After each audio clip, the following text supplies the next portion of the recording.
The first was written, I was working for an international research and development office, and my girlfriend at the time, she liked to fall asleep to television, and I really don't like to do that. And I awoke in the morning and found she had snuck out of bed to go watch TV and fall asleep in front of the TV, so I found her in the living room, sleeping. And she was really deep in sleep and didn't realize I was just sort of sitting there watching her sleep. And when a person is like that, they're very unguarded. But I couldn't help but wonder what she was dreaming about. And so this is what I thought she might be dreaming about. Dream Song of the Rising Coast. The spooled rivulets of her hair, like water hyacinths on the shore of Lake Victoria, where dreams dart as silver fish. Overhead, my eye slips across the sight of her, but so deep in sleep, my presence is as distant as the hull of a fisherman's boat sliding out to greater depths. That young man can't see me either, and he hums and casts his net, crackling his knuckles, ripples in his shirt from a hungry southern wind, where I hang with the names of forgotten village gods, remembering their beauty reflected in the liquid mirror of the sky. I invite them to visit the steam of her tea and stay a while in the creak of her house's floorboards. Most laugh and say they are too old, or that the world has changed too much and all the maps only show what once was. And that's more familiar anyway.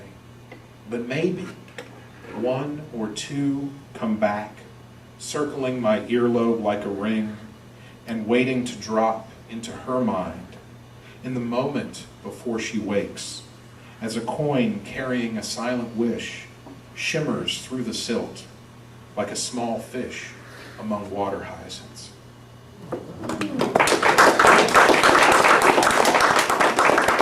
Now this next one came out because I was looking up quotes on the internet, and I looking up quotes about dreams, and I got these two very odd ones juxtaposed together, and that started me thinking. So the first one is by Nietzsche.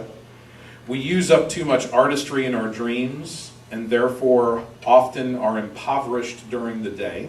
And then the second one, right after that, was by the comedian Stephen Wright. He's got a very dry wit. I was trying to daydream, but my mind kept wandering. And so those two together just started this cascade of imagery in my mind. You shall know your own velocity. Casually dressed and deep in conversation, these are the dreams that breathe your name.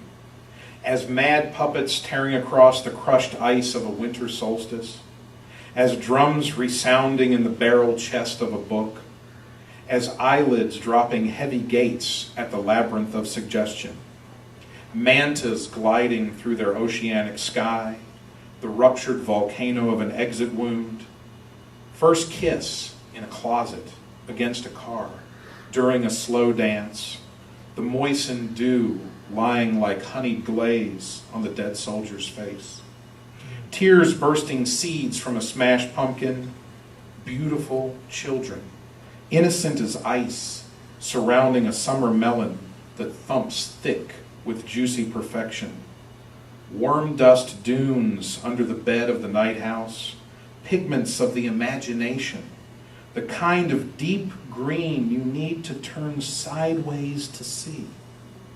The diffraction of a name, silent as a star crossing, St. Sebastian's final prayer, heat lightning over Houston. Across the slick faces of rocks that no God cares to write upon, you will finally arrive, and you shall know your own velocity. Thank you.